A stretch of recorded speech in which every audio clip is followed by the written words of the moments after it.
me gustaría enmarcar un poco la presentación que quiero darles, que va a ser bastante breve, pero surge fundamentalmente de mi experiencia como biólogo en el laboratorio y en el campo, preguntas que me parece que están abiertas, preguntas que hay que abordar en mayor profundidad, e incluso algunos aspectos que hemos desarrollado que de alguna manera me parece que pueden ayudar a que estos sistemas agrícolas y la abeja se lleven un poco mejor. Como ya se presentó en varias charlas a lo largo de este congreso, se vive en este momento una situación de tensión en lo que se refiere al proceso de agriculturización por un lado y la apicultura por el otro. O sea, es evidente que la población mundial está creciendo de manera acelerada, o sea, exponencialmente, y la disponibilidad de recursos es monotónica, o sea, la velocidad es constante. Eso lleva inevitablemente que a futuro y actualmente la demanda por alimento se incremente y fundamentalmente en ese plano la alternativa más rápida parece ser ocupar más tierras que puedan o sea, que la frontera agrícola avance de modo que se puedan obtener más recursos del suelo. Como nuestro interés, o mi interés en particular, es fundamentalmente la abeja y su interacción con el entorno, estos gráficos muestran claramente que en las últimas décadas la superficie cultivada aumenta, pero fundamentalmente con estos resultados se puede observar que la superficie cultivada aumenta, que está relacionada con dependencia de polinizadores, es decir, se requiere un vector de polen que transfiera el polen de la flor macho a la flor hembra. Esto es bien conspicuo no solo en países en desarrollo, sino en países en vías de desarrollo. Y que esto obviamente habla de que la demanda por polinizadores va a ser cada vez mayor, y es actualmente cada vez mayor.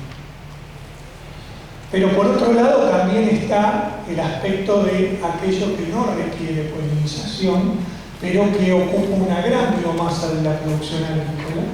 que son cultivos que en muchos casos no requieren de un mediador de polen. Cuando hablamos de esos cultivos hay un porcentaje importante de, por ejemplo, cultivos genéticamente modificados. Hay varios países desarrollados, países en vías de desarrollo que aceptaron esta tecnología, pero nuevamente vemos lo mismo que en la transparencia anterior, que a medida que pasa el tiempo hay más y más superficie ocupada para utilizar en sistemas agrícolas. No solo eso, sino que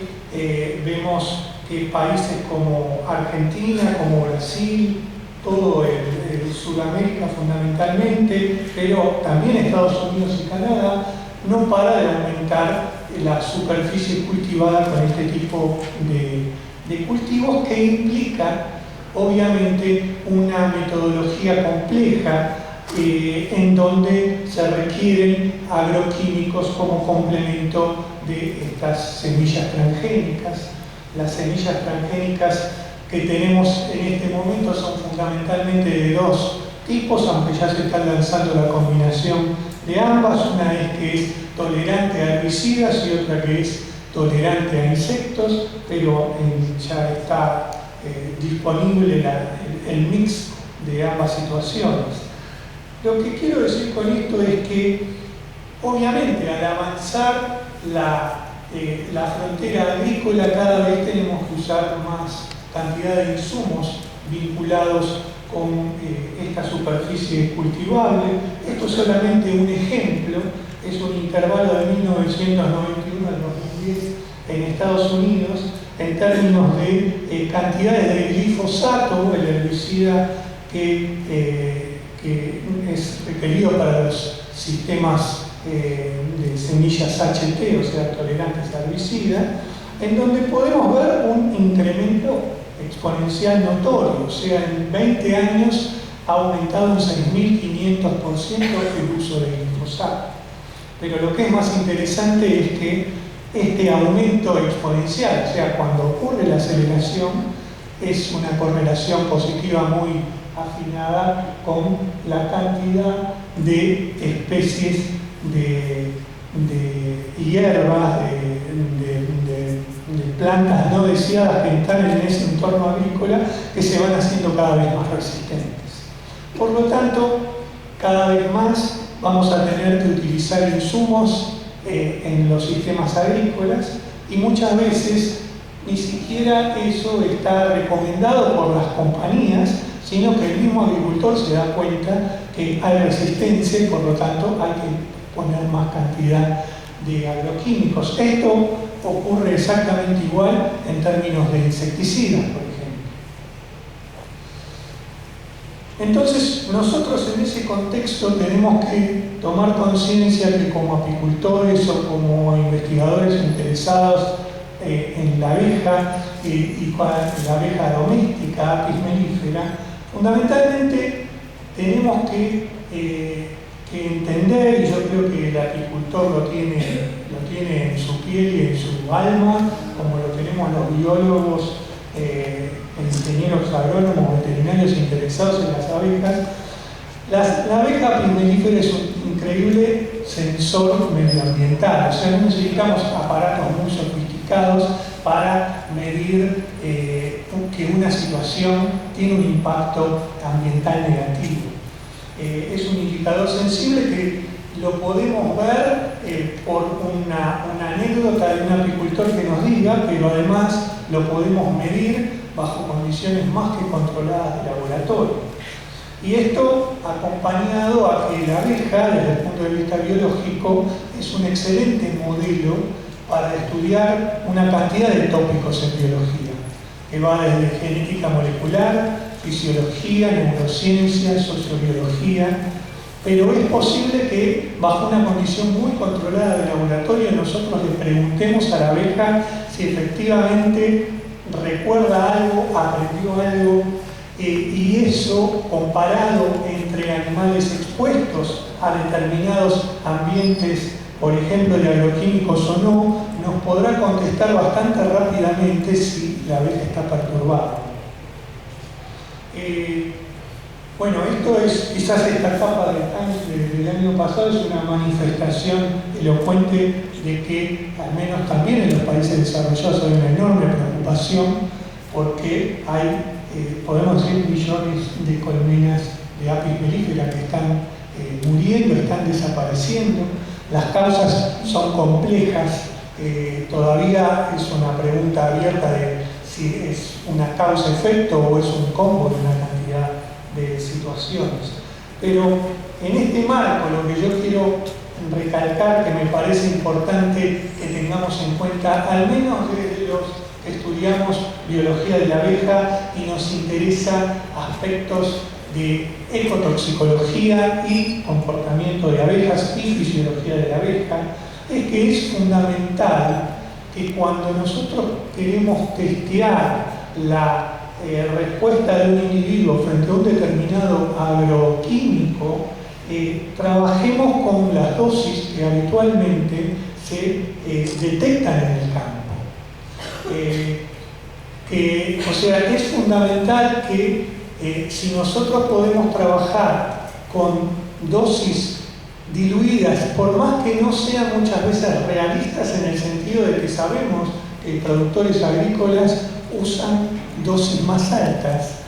tratar de usar esas dosis recomendadas para ver si encontramos efectos. Yo creo que en ese sentido, si nosotros encontramos efectos sobre dosis que son recomendadas por las compañías, quizás, desde mi idealismo, puede ser más acelerado el proceso de ver una evidencia de que determinados agroquímicos se transforman en agrotóxicos. Pensemos que la mayoría de estos agroquímicos, como están en un medio de un sistema tan complejo como es un ecosistema agrícola, por supuesto que no siempre apunta al organismo blanco deseable, sino que hay organismos no blancos. Y en ese sentido la abeja es un organismo no blanco, y cuando me refiero a combinar o a tratar de hacer experimentos en dosis subletales y si pudiera ser en dosis recomendadas,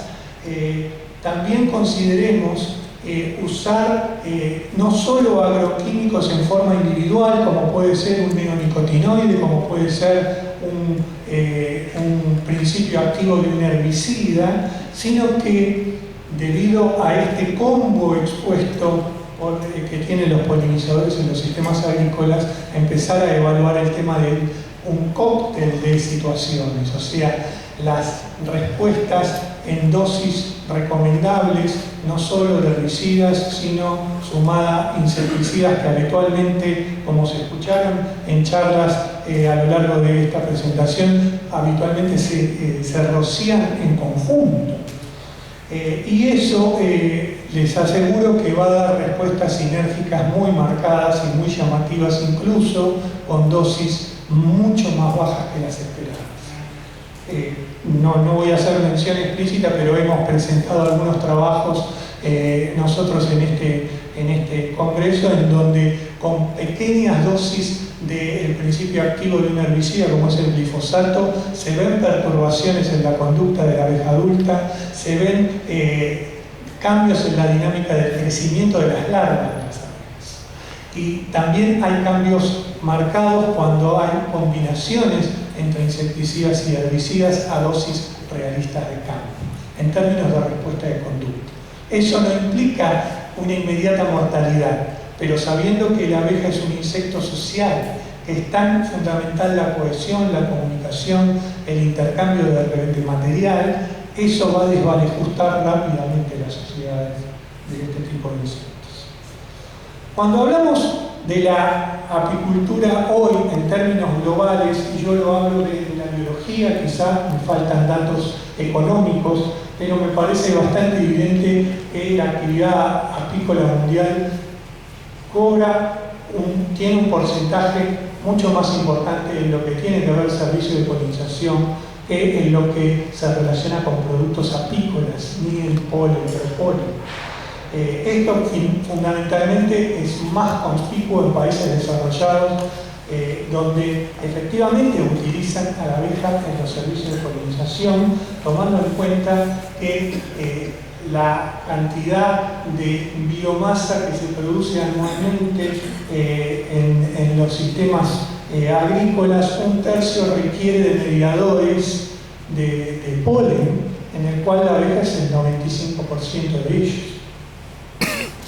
Entonces, en ese marco me parece muy importante destacar no solo la charla que dio Lucas en este momento, sino la charla que dio durante el simposio de polinización, que es que tenemos que tener más información de los ecosistemas agrícolas, contemplándolo en la mayor amplitud posible, o sea, considerar interacciones de polinizadores y cultivo, incluyendo a la flora nativa también. Obviamente, cuando hablo de polinizadores me estoy refiriendo no solo a apis mellifera, sino a polinizadores nativos. Necesitamos mucha más información. Creo que líneas de investigación como la de Lucas Garibaldi es en ese sentido una idea que tenemos que abordar, pero hace falta más. Y por otro lado, debido a nuestra experiencia como biólogos, no solo de laboratorio, sino a campo,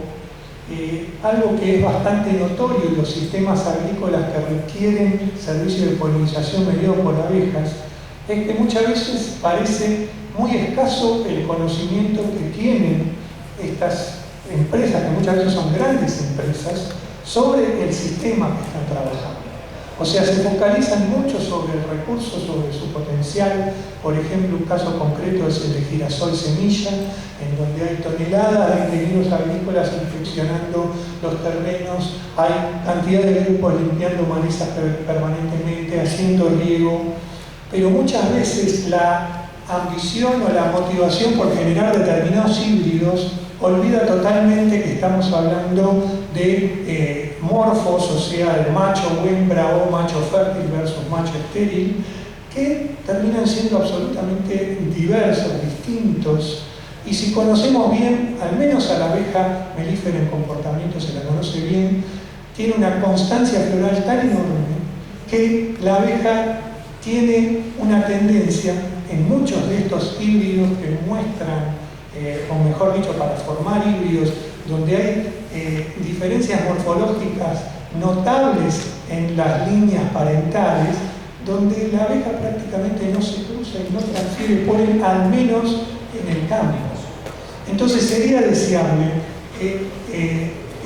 estos grandes, porque muchas veces son grandes empresas, grandes multinacionales, productoras de semillas, amplíen ese universo, no solo desde el punto de vista agrícola, desde el punto de vista de un ingeniero agrónomo que le interesa, que sabe que si se cruza ese polen con